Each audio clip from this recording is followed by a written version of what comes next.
Hello বন্ধুরা, শুভ দুপুর সবাইকে। আর আজকে আমার ভিডিওটা কড়াই থেকে আমি শুরু করলাম। আর কড়াইতে তেল দিয়ে দিলাম, তেলটা গরম হওয়ার জন্য দিয়ে দিলাম। আমি আজকে বানাবো লোকাল কাতলা মাছের কালিয়া। কালিয়া বানানোর জন্য তেলটা গরম হওয়ার পর আমি দিয়ে দিলাম তেজপাতা। তারপর আমি দিয়ে দিব কালো জিরা, কালো জিরা ফোড়ন দিব। তেজপাতাটা লাল হয়ে গেছে আমার, এখন আমি দিয়ে দিব কালো জিরা। কালো জিরাটা হওয়ার পর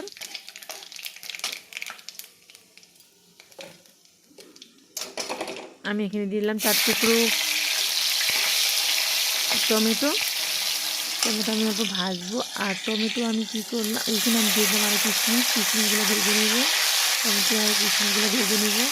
আর আমি কাজু বাদাম দিয়ে দিলাম মশলার পেস্টে, জিরা ধনিয়া কাজু সব কিছু মশলা একসাথে এখানে কাঁচা লঙ্কা, লাল কাঁচা লঙ্কা দিয়ে সব একসাথে পেস্ট করে আমি হলুদ আর লবণ দিয়ে আমি মশলাটা ভেজে নেব।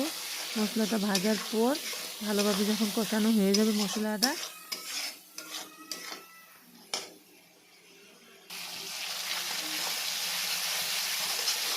মশলাটা যখন তেলটা পুরা উপরে ভেসে উঠবে ভাজতে ভাজতে, তখনই ভাববে যে মশলাটা হয়ে গেছে। তখনই তেলটা দিয়ে দিতে হয়, ঝোলটা দিয়ে দিতে হয়। তারপর এই যে দেখো লোকাল কাতলা মাছগুলো, মাছটা অনেক বড় ছিল, তার জন্য পিস পিস করা হয়েছে। আর বাজার থেকে পিস করে নিয়ে আসছে। আর দেখো এই যে তেল ছাড়ছে।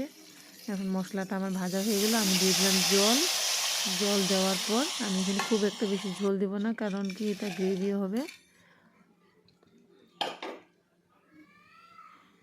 এখন গ্রেভি হবে। তারপরে আমি দেখো এই যে মাছটার ঝোল উতলানো আসছে। আর এখানে আমি সবগুলো মাছ একটা একটা করে ছেড়ে দিব।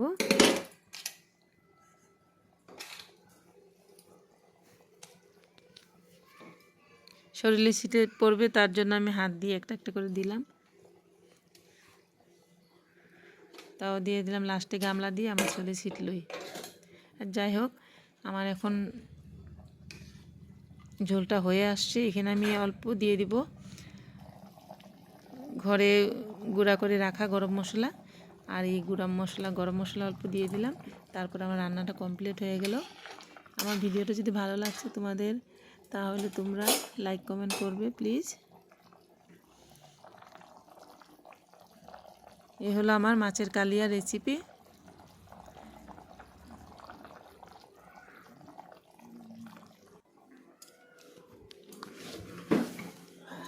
মাছের কালিয়াতে পেঁয়াজ রসুন দেই না আমরা এইভাবে বানাই। নিরামিষ না, মানে পেঁয়াজ রসুন দেই না, শুধু মশলা দিয়ে বানাই, জিরা ধনে আর লঙ্কা দিয়ে।